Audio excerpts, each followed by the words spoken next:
Welcome back to CrimePod Castle's Twisted Love series. Yeah. Today, we're diving deep into a case that, honestly, it really shook me. Okay. It happened in the serene hills of Uttarakhand, India, back in 2015. Wow. A young couple, Neha and Rahul, Mm-hmm. and their love story was cut tragically short, Mm. really intertwined with a brutal crime that exposed, the dark underbelly of societal pressures and intolerance. Yeah. It's hard to fathom how a hopeful romance could end in such a horrific way. Right. Um, let's unpack this together, shall we? Absolutely. So, I'm always fascinated by the lives behind the headlines, right? Mm-hmm. What can you tell me about Neha and Rahul? What were their dreams, their aspirations? Well, Neha was a vibrant young woman, Okay. only 20 years old. Uh-huh. She was a college student with a passion for learning and a dream of becoming a teacher. She wanted to make a difference, to empower children in her community. Right. Rahul, at 22, was already a hardworking farmer known for his dedication to his family and his quiet strength. He was respected by everyone in their village, a testament to his character. They sound like two beautiful souls. They were. It's heartbreaking to think that their lives were cut short. So what was it that drew them together? They met, like so many couples do, during a local festival. Okay. A chance encounter that sparked a connection, a shared laughter, a glance that lingered a moment too long. Their bond grew stronger with each passing day, nurtured by stolen moments and shared dreams. They fell deeply in love, their differences fading in the face of their shared hopes for the future. It's almost like a classic love story, like the kind that's supposed to have a happy ending, Right. So what were the challenges they faced as a couple? Well, their love story, unfortunately, wasn't set in a vacuum. Right. They lived in a village deeply rooted in tradition, Okay. where societal norms held immense sway. Their families belonged to different castes, a fact that cast a long shadow over their relationship. So their love was forbidden. Yes, A transgression against the unwritten rules of their community. exactly. Their relationship challenged the very fabric of their community's social structure. The rigid caste system that dictated so much of their lives. It became a symbol of defiance, a quiet rebellion against the constraints that sought to define their destinies. That must have been incredibly difficult for them to navigate. It was. What was the reaction from their families when they discovered the relationship? Neha's family, particularly her father, was enraged. Wow. He saw their relationship as a dishonor, a stain on their family name. He couldn't accept the idea of his daughter choosing love outside their caste. The pressure on Neha to conform, to sever ties with Rahul, must have been immense. I can only imagine the weight of that expectation, the pressure to choose between family and love. Right? How did Neha and Rahul respond to this pressure? Their love, it seems, was too strong to be extinguished by disapproval or threats. Neha refused to be separated from Rahul. Oh, wow. Her defiance, a testament to the depth of her feelings. They started meeting in secret, their love blossoming in the shadows, fueled by a desperate hope for a future together. Meeting in secret, defying their families. That must have taken incredible courage, especially in a society where such actions could have dire consequences. It did. Did they have any plans for a future together? Yes, they dreamt of building a life together. Okay. A life free from the constraints of their village and the disapproval of their families.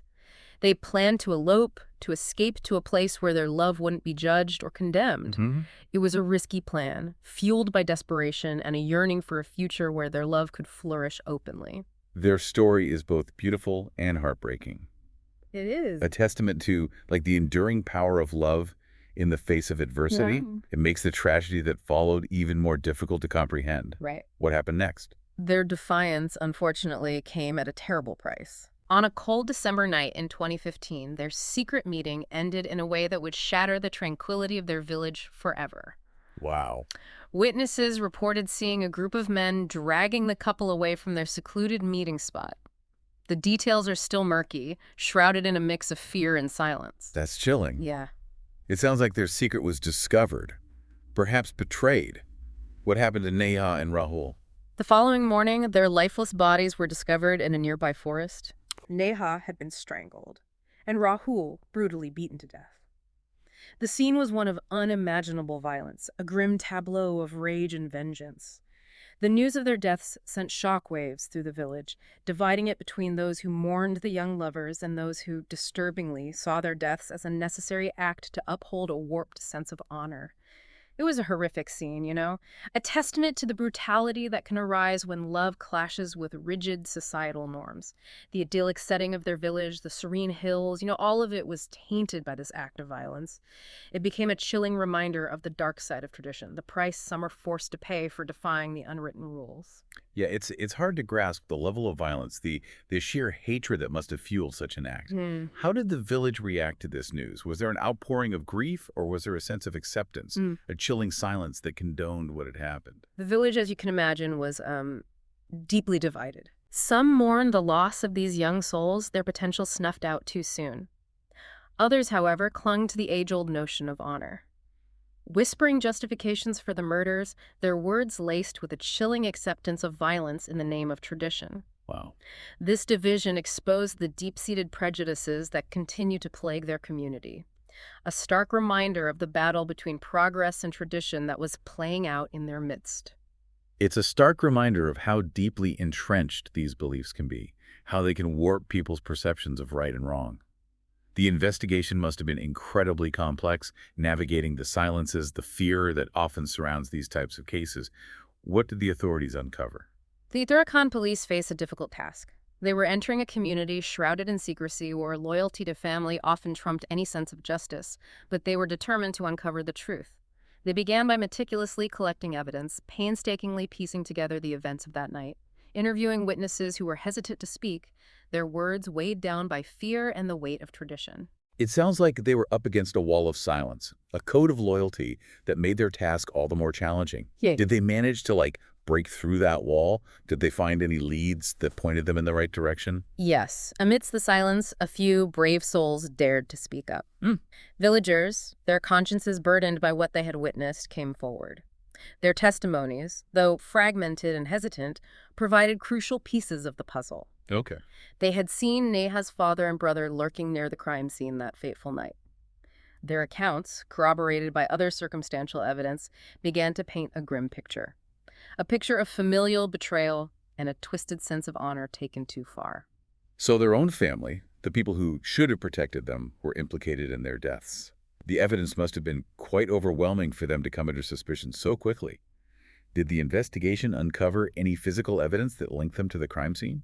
The forensic team worked tirelessly, meticulously analyzing every piece of evidence collected from the site where Neha and Rahul's bodies were found. Their findings corroborated the witness testimonies. DNA evidence found at the scene directly linked members of Neha's family to the murders. It was a damning piece of evidence, a scientific confirmation of the whispered suspicions that had been circulating within the village. Wow. Faced with mounting evidence, witness testimonies, and forensic confirmation, did Neha's father and brother attempt to deny their involvement in the murders? What was their defense? Under the weight of the evidence, their initial denials crumbled. Ram Pratap Bisht, Neha's father, and her brother Ramesh were arrested. Confronted with the undeniable truth, they confessed to their horrific crimes. Their defense, or rather their justification, was a chilling echo of the whispers that had permeated the village after the murders. Oh, wow. They claimed they acted to protect their family's honor, their words a reflection of a deeply ingrained belief system that placed a twisted notion of honor above the sanctity of human life. Their confession, their justification. It's a stark reminder of how cultural norms can be twisted to condone the unthinkable. The trial must have captivated the nation, bringing this horrific crime and the issue of honor killings into the spotlight. What was the prosecution's strategy? How did they present their case? The trial was indeed a highly publicized affair, closely watched by media outlets across India. The prosecution presented a compelling case, weaving together the forensic evidence, witness testimonies, and the chilling confessions of the accused. They argued that the murders were premeditated, driven by a toxic combination of caste prejudice and a patriarchal worldview that saw Neha's defiance as an unforgivable transgression. They painted a picture of a family consumed by a warped sense of honor, a family willing to sacrifice their own daughter to maintain their perceived social standing. And what about the defense? Did they attempt to downplay the role of caste prejudice? Did they try to portray the murders as a crime of passion, a momentary lapse of judgment fueled by rage and heartbreak? The defense team faced an uphill battle. The evidence stacked heavily against their clients. They tried to shift the narrative, portraying the murders as a tragic outcome of a family consumed by grief and shame. They argued that the accused, overwhelmed by societal pressure and the perceived dishonor brought upon their family, acted impulsively. Their actions are a result of a momentary lapse of judgment rather than a cold-blooded, premeditated plan. They appeal to the jury's sense of empathy, attempting to portray the accused as victims of a rigid social system, prisoners of their own cultural conditioning. Two contrasting narratives, a clash between love and tradition, individual choice, and societal pressure. What was the verdict? How did the court navigate this complex web of emotions, evidence, and cultural justifications? The courtroom was a microcosm of the societal struggle playing out across India. The jury, after days of deliberation, delivered their verdict. They found Rampratap and Ramesh guilty of murder. The judge, in his sentencing, delivered a powerful message. He condemned the heinous practice of honor killings, emphasizing that no cultural tradition, no warped notion of honor could justify the taking of a human life. He sentenced both men to life imprisonment, a message intended to reverberate beyond the courtroom walls, a message aimed at challenging the deep-seated prejudices that continued to plague society. Life imprisonment, a semblance of justice for Neha and Rahul, a recognition of their stolen dreams, their unlived futures. Did their case, this tragic love story turned brutal crime, have any impact beyond the courtroom? Did it spark a wider conversation, a movement for change? The Uttarakhand Village Love Murder case became a national sensation, prompting a wave of introspection and debate. It forced people to confront the uncomfortable realities of caste-based discrimination, the persistence of patriarchal values, and the devastating consequences of clinging to outdated traditions. It sparked a renewed discussion about honor killings, bringing this often hidden issue into the national spotlight. It's a reminder that sometimes tragedy can become a catalyst for change, a spark that ignites a movement. Did this case lead to any concrete changes, any legal reforms or initiatives aimed at addressing the root causes of honor killings? Yes, the case served as a wake-up call for many. It highlighted the inadequacy of existing laws in addressing honor killings and the need for stronger legal deterrence. Right. It spurred calls for amendments to the Indian Penal Code, advocating for stricter punishments and swifter trials for perpetrators of honor-based violence.